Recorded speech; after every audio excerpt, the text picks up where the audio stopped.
ഞാൻ homeo doctor Das. സുഹൃത്തുക്കളെ, ഇന്ന് ഫ്ലവർ റെമഡീസിലെ ഒരു മെഡിസിനായ റെഡ് ചെസ്റ്റ്നട്ട് എന്ന മെഡിസിനെക്കുറിച്ച് മനസ്സിലാക്കാം. അമിതമായ ഉത്കണ്ഠയും അമിതമായ വേവലാതിയുമാണ് ഈ മെഡിസിൻ്റെ പ്രത്യേകത. അത് തൻ്റെ ഭാവിയെക്കുറിച്ചോ തൻ്റെ ഉയർച്ചയെക്കുറിച്ചുള്ള ഉത്കണ്ഠയും വേവലാതിയുമല്ല, മറിച്ച് തനിക്ക് ചുറ്റുമുള്ളവരെക്കുറിച്ചും താൻ സ്നേഹിക്കുന്നവരെക്കുറിച്ചുമുള്ള അമിതമായ ഉത്കണ്ഠയും അമിതമായ വേവലാതിയുമായിരിക്കും ഇവർക്കുള്ളത്.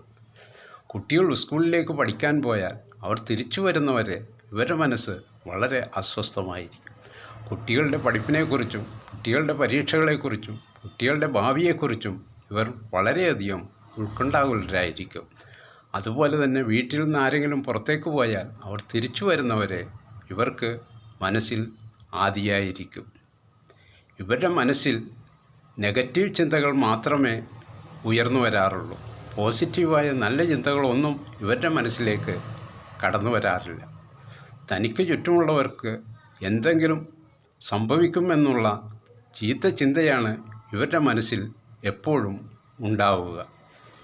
ഇങ്ങനെ അമിതമായ ഉത്കണ്ഠയും അമിതമായ ആദിയും മൂലം ഇവർ ഒരു രോഗിയായി തീരുവാനുള്ള സാധ്യത കൂടുതലാണ്.